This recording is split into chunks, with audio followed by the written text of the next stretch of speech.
Certains noms, hein, rien qu'à les prononcer, ils évoquent tout de suite quelque chose de grand. La valeur, la science, l'humanité. Eh bien, Magdi Yacoub, c'est exactement l'un de ces noms. Et son histoire, c'est celle d'un rêve qui est devenu bien plus que ça, un véritable projet national absolument extraordinaire. La relation entre un patient et un médecin est une relation sacrée. Elle ne peut pas être achetée dans un supermarché. Waouh! Ces mots, ce sont ceux du docteur Magdi Yacoub lui-même. Et en fait, tout est là. C'est le cœur de sa philosophie, c'est qui a guidé toute sa vie, toute son œuvre. C'est vraiment le fil rouge de tout ce qu'on va voir ensemble.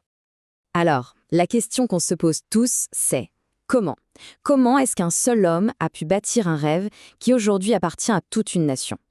Comment sa vision, au départ très personnelle, a pu devenir une cause qui rassemble des millions de gens? C'est ça qu'on va décortiquer. Allez, on commence par le début, parce qu'il est vraiment à la base de tout, sa philosophie du cœur. Alors, la relation sacrée, qu'est-ce que ça veut dire concrètement? C'est l'idée d'un lien de confiance absolu. D'un côté, un patient qui met sa vie entre les mains d'un médecin. De l'autre, un médecin qui se dévoue corps et âme à ce patient sans aucune pensée pour l'argent. Pour le docteur Yacoub, c'est simple. Dès que l'argent entre en jeu, ce lien est brisé. Ça devient une transaction, comme au supermarché. Alors que ça devrait être un pacte de confiance, un engagement total. Et cette conviction, elle ne sort pas de nulle part, hein. Elle vient de son histoire personnelle. Imaginez, il grandit en admirant son père, qui était médecin. Puis, il y a le drame. Sa jeune tante qui meurt d'une maladie cardiaque, une maladie qui aurait pu être soignée. Et puis, jeune médecin lui-même, à l'hôpital Caser-El-Ani, il voit la souffrance des enfants atteints de maladies cardiaques et il se sent impuissant. Tout ça, ça a forgé en lui une certitude en acier trempé. Les meilleurs soins du monde ne devraient jamais être un luxe. Jamais. Ça doit être un droit pour tout le monde. Ok, donc on a cette philosophie très forte portée par un homme. Mais comment est-ce que ça devient la culture de toute une équipe, de toute une institution? C'est ça, l'esprit d'Assoin. Je suis fière de la nouvelle génération.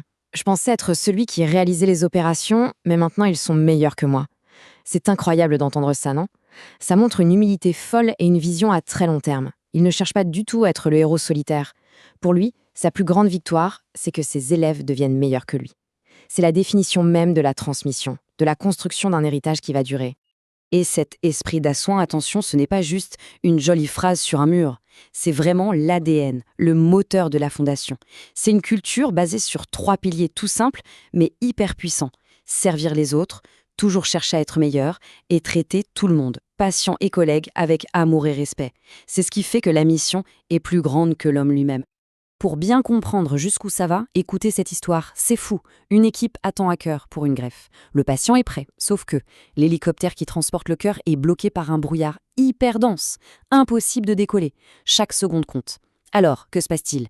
La police s'en mêle, crée une escorte, et la voiture avec le cœur fonce à 200 km/h dans le brouillard pour arriver à temps. Voilà, c'est ça l'esprit d'Assoal en action. C'est pas des mots, c'est des actes. Bon, Aswan, c'est la base, c'est là où tout a commencé. Mais l'histoire ne s'arrête pas là. Un nouveau chapitre, encore plus fou, encore plus ambitieux, était sur le point de s'ouvrir, le rêve du Caire. En fait, le centre d'Aswan, qu'on appelle la mer, a été victime de son propre succès. Les listes d'attente explosaient, c'était devenu ingérable. Il fallait voir plus grand. D'où l'idée de ce nouveau centre au Caire.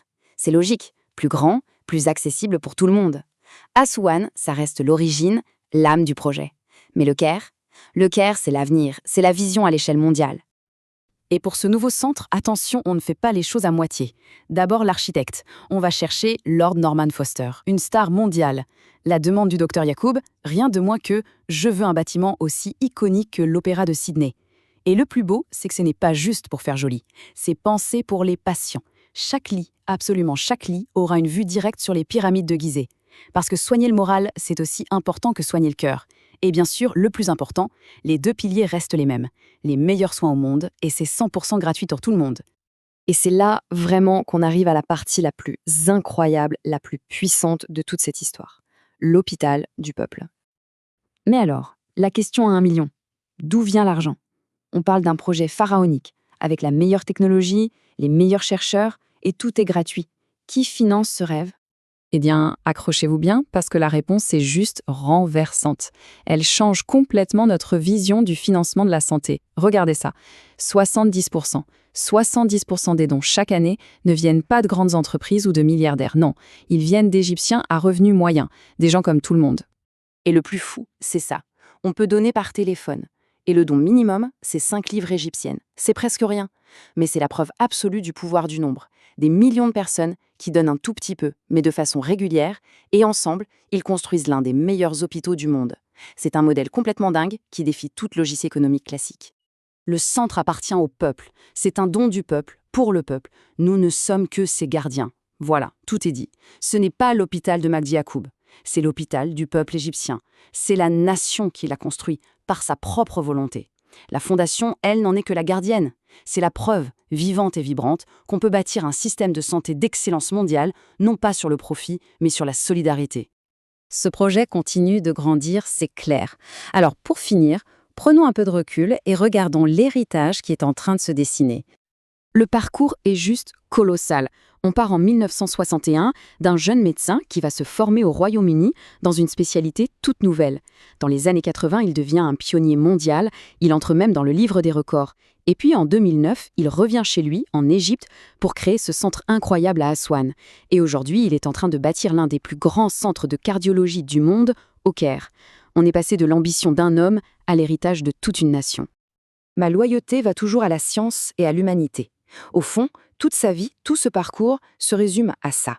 2 guides, 2 étoiles polaires. D'un côté, la science, pour toujours aller plus loin, pour innover. De l'autre, l'humanité, pour que chaque découverte, chaque progrès serve absolument tout le monde, sans aucune exception. Et on termine là-dessus avec cette question qui reste en suspens. L'histoire de Magdi Yacoub et de cet hôpital du peuple, ça nous prouve une chose. Quand la science la plus pointue rencontre l'humanité la plus profonde, et quand tout un peuple se met derrière ce rêve, alors sincèrement, quelles sont les limites du possible? Y en a-t-il vraiment?